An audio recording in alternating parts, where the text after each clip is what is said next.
बिस्मिल्लाहिर्रहमानिर्रहीम। अल्हम्दुलिल्लाहि वहदह वस्सलातु वस्सलामु अला मन ला नबिय्य बअदह। क़ाल नबिय्यु सल्लल्लाहु अलैहि वसल्लम मन युरिदिल्लाहु बिही खैरन युफ़क़्क़िहु फ़िद्दीन औ कमा क़ाल अलैहि सलातु वस्सलाम।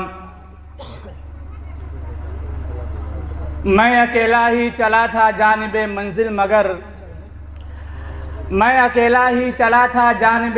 मगर राह रो आते गए और कारवा बनता गया।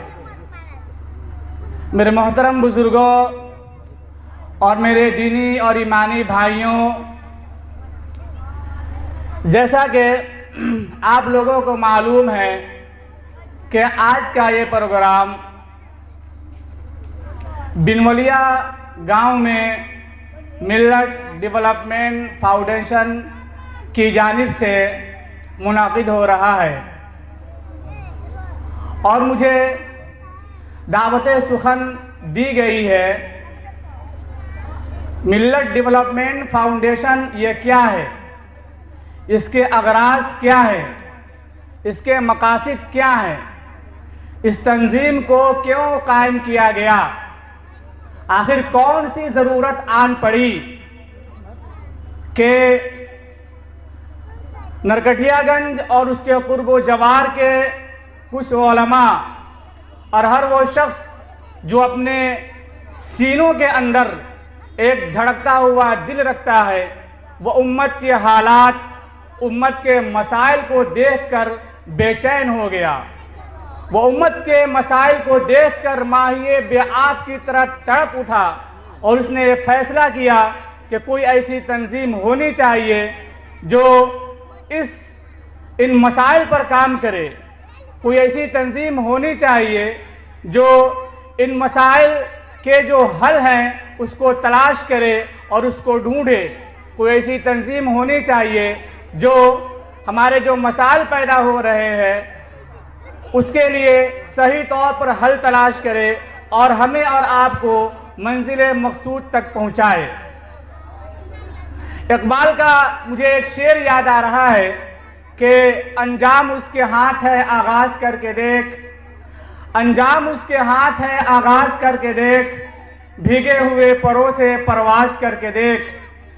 ऐसे देखने में ये तंजीम कोई बड़ी तंजीम नहीं है और न ही इस तंजीम की कोई फंडिंग है, बल्कि जो हजरात भी इस तंजीम से जुड़े हुए हैं, जो भी शख्स इस तंजीम से जुड़ा हुआ है, वो अपनी जेब से इस तंजीम में डोनेट करता है और उन्हीं के डोनेशन से ये तंजीम अपना काम करती है। हम गांव-गांव, कस्बा-कस्बा जाते हैं और वहाँ पर अपनी तंजीम की बातें पहुँचाते हैं, लोगों को बेदार करते हैं और लोगों को सही रास्ते पर चलने की तलकीन करते हैं। ख़ास तौर से हमारी तंजीम जिस उन्वान के तहत कायम की गई है, हमारी तंजीम के अंदर सरे फ़हरिस्त 3 मकासद हैं। इन 3 मकासद को लेकर के इस तंजीम को कायम किया गया। हमारी तंजीम की बुनियाद 2 अगस्त बरोज़ सोमवार 2021 को पड़ी थी और इस तंजीम में के जो 3 मकासद है उनमें सबसे पहला जो सरे फ़हरिस्त मकसद है वो है जहेज़ की लानत को ख़त्म करना। जहेज़ की लानत को ख़त्म करना, शादी ब्याह को आसान बनाना। आप सल्लल्लाहु अलैहि वसल्लम का इरशाद गिरामी है कि सबसे बेहतर निकाह वो निकाह है जो खर्च के एतबार से सबसे आसान हो, यानी जिस शादी के अंदर सबसे कम पैसा खर्च किया जाए वो सबसे बेहतर शादी है, वो सबसे बेहतर निकाह है। इसके साथ साथ हमारे अंदर और ख़ास तौर से हमारे रिलीजन के अंदर कुल्ली तौर पर नाच गाना को ममनू करार दिया गया है। लेकिन हमारे यहाँ परेशानी ये है कि हम और आप जब शादियां करते हैं, जब अपने बेटों की शादी करते हैं या अपनी बेटियों की शादी करते हैं, तो शादी बगैर नाच और गाने, बगैर ताशे के वो शादी होती ही नहीं। लिहाजा हमारी तंजीम का मकसद ये भी है कि जहाँ जहाँ भी जो गलत रस्म चली आ रही है और जो शरअन एतबार से ममनू है, उसको भी ख़त्म करना, उसको रोकना है, उसको मना करना है। और उस गांव में जाकर के जो लोग इन कामों को करते हैं उनको समझाना है, इसकी खराबियों को, इनकी तबाहकारियों को समझाना है, इनके गुनाहों को समझाना है, लोगों को बताना है कि जनाब मोहम्मद रसूलुल्लाह सल्लल्लाहु अलैहि वसल्लम जो शरीयत लेकर के आए हैं और जो शरीयत हमें दी गई है, उन शरीयत के अंदर इस बात की ज़र्रा बराबर भी गुंजाइश नहीं।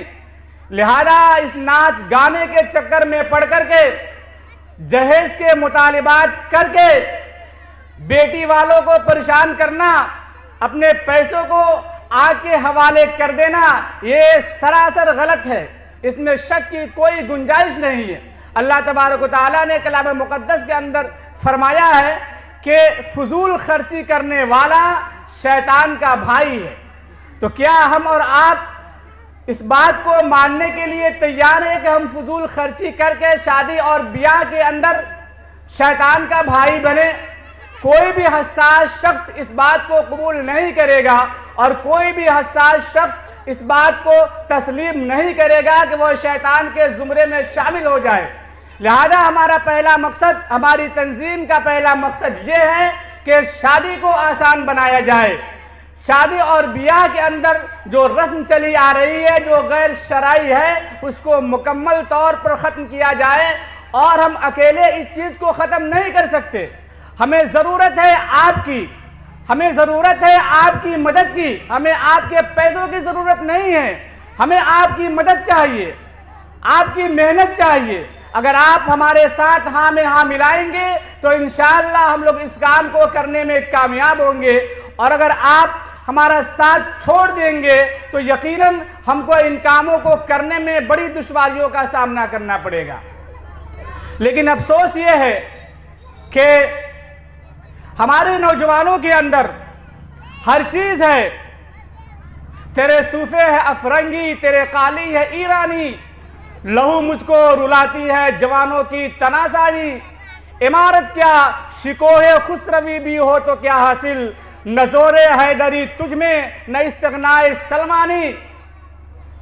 न ढूंढ उस चीज़ को तहजीब हाजिर की तजल्ली में कि पाया मैंने इस्तिग़ना में मेराजे मुसलमानी। उकाबी रूह जब बेदार होती है जवानों में, नजर आती है उनको अपनी मंजिल आसमानों में। नहीं तेरा नशे मन कसर सुल्तानी के गुंबद पर, तू शाही है बसीरा कर पहाड़ों की चट्टानों में। ये इकबाल की वो नज़्म है जो मैंने आपके सामने पढ़ी। इसमें क्या कहा गया है? अगर इंसान फलकबोस इमारतें तामीर कर ले, इंसान के घरों में के अंदर एयर कंडीशन से लेकर हर वो चीज़ मुहैया हो जाए जो इंसान को आराम देने के लिए काफ़ी हो, सब कुछ इंसान कर ले, लेकिन उससे कोई फ़ायदा नहीं है। अगर इंसान के अंदर इस्तिग़ना नहीं है और कुव्वत के अंदर, बाजू के अंदर कुव्वत हैदरी नहीं है तो वो इंसान नहीं है, वो आदमी नहीं है, बल्कि गोश्त और हड्डी का एक लोथड़ा है जो इंसान की शक्ल में नजर आ रहा है। अगर दूसरे को कुर्ब को देखकर, दूसरे की परेशानियों को देखकर हमारा दिल बेचैन न हो जाए तो फिर इंसान का मतलब क्या? दर्द दिल के वास्ते पैदा किया इंसान को, वरना ताअत के लिए कुछ कम न थे कर्रो बया। अल्लाह तबारक व तआला ने कलाम मुक़द्दस के अंदर फरमाया है कि हमने इंसानों और जिन्नातों की तख्लीक सिर्फ इबादत के लिए की है। इसके अंदर एक नुक्ता यह भी है कि इबादत के लिए तो है ही, लेकिन इसके साथ साथ अल्लाह तबारक व तआला ने इंसानों की जो तख्लीक की है वो इसके लिए भी की है कि इंसान एक दूसरे की परेशानियों को देख करके परेशान हो जाए, एक दूसरे की मदद करे, उसका ताउन करे, उसकी मदद करे, उसकी इमदाद करे, उसकी परेशानियों को समझे।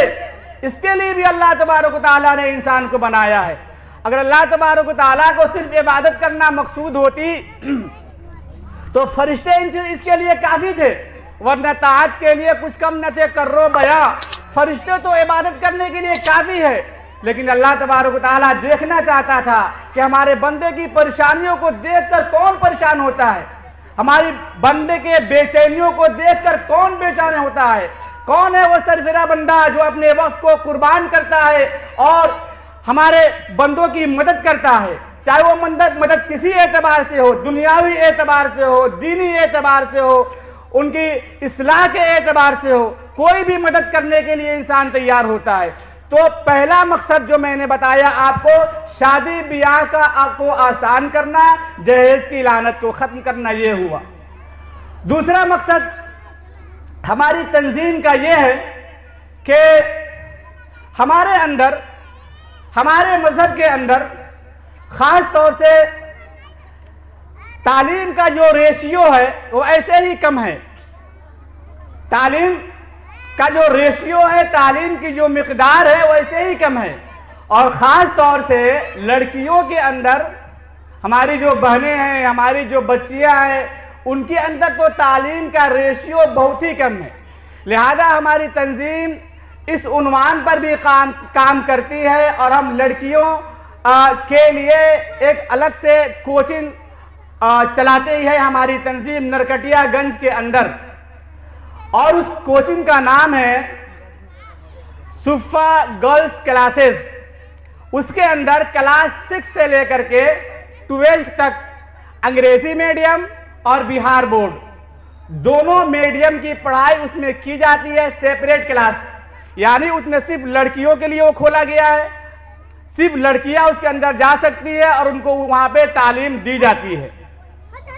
तो दूसरी चीज़ ये है कि तालीम के उन्वान पर भी हम काम कर रहे हैं, और इसी की वजह से हमने क्या किया है, कोचिंग को ऑर्गेनाइज किया है। हमारा कोचिंग चल रही है और वो अपने मकसद में कामयाब हो रही है और हम लोग उस पर काम कर रहे हैं, लेकिन इसमें भी हमें आपकी मदद की ज़रूरत है। अल्लाह वसल्लम का इरशाद गिरामी है कि अगर कोई लड़की, अगर किसी इंसान के पास 2 लड़की हो, उस लड़की को तालीम के जेवर से आरास्ता कर दिया जाए और उसकी शादी ब्याह कर दी जाए, तो मेरे और उसके दरमियान जन्नत के अंदर इतने का फासला होगा। यानी जहां मेरा ठिकाना होगा उससे उसके करीब करीब अल्लाह तबारक व तआला उसको ठिकाना देंगे। क्यों? इस वजह से कि उसने अपनी लड़की को पढ़ाया है, लिखाया है, उसको संवारा है, उसके अखलाक को संवारा है, उसकी सीरत को संवारा है। लिहाजा हमारी तंजीम इस उन्वान पर भी काम कर रही है और इस पर काम करने के लिए मुझे आपकी ज़रूरत है। आप हमारी मदद करें। आपके यहाँ की जो बच्चियाँ हैं जो मैट्रिक की तैयारी कर रही है, हमारे यहाँ भेजें। आप आए और देखें, शिवगंज चौक पर क्या नाम है उनका, डॉक्टर मुस्लिम साहब मरहूम का जो मकान है उसके अंदर ये कोचिंग हम लोग चला रहे हैं। 4 बजे से 6 बजे तक ये कोचिंग मतलब खुला रहता है। आप आकर के वहाँ देख सकते हैं। अगर आपके यहाँ की कोई बच्ची है तो वहाँ पर भेज सकते हैं ताकि उसकी पढ़ाई और लिखाई सेपरेट माहौल में, इस्लामी माहौल में अंजाम दी जा सके। तो हम लोग इस उन्वान पर भी काम कर रहे हैं। तीसरा और सबसे बड़ा मकसद ये है हमारी तंजीम का कि हमारे यहाँ कम इल्मी की बुनियाद पर, कम फहमी की बुनियाद पर जो हवा चल रही है, लड़के आवारा हो रहे हैं, लड़कियां आवारा हो रही है। हमारे घरों के अंदर अंग्रेजी फैशन आ रहा है, उस पर भी हम काम करते हैं। और ये आवारगी, ये दीवानगी, ये खोखलापन, न खंजर उसेंगे न तलवार तुमसे, ये बाजू मेरे आजमाए हुए हैं। अगर जवान खोखला हो जाए, उसके सीने के अंदर धड़कता हुआ दिल ना बचे और दीवाना हो जाए दुनिया के पीछे, तो फिर क्या मिलेगा हमको? अल्लाह तबारक व तआला ने ये जवानी इसलिए नहीं दी है कि हम चौक पर इस जवानी को काट दे। अल्लाह तबारक व तआला ने ये जवानी हमें इसलिए नहीं दी है कि हम चौराहों पर, होटलों में मैदानों में, रास्तों पर, रोडों पर अपनी जवानी को लुटा दे। नहीं मेरे भाई, अल्लाह तबारक व तआला ने जवानी आपको इसलिए दी है कि इस जवानी के अंदर आप इबादत कीजिए, खुदा को राजी कीजिए, क्योंकि अल्लाह तबारक व तआला की जवानी की इबादत इतना पसंद है जिसके बारे में कुछ कहा नहीं जा सकता। एक शायर ने कहा है कि कर जवानी में इबादत काहिली अच्छी नहीं, कर जवानी में इबादत काहिली अच्छी नहीं, जब बुढ़ापा आ गया कुछ बात बन पड़ती नहीं। हमारे यहाँ माहौल ये है कि हम खुदा की जानिब उस वक्त रुजू करते हैं जब हमारे बाल सफ़ेद हो जाते हैं।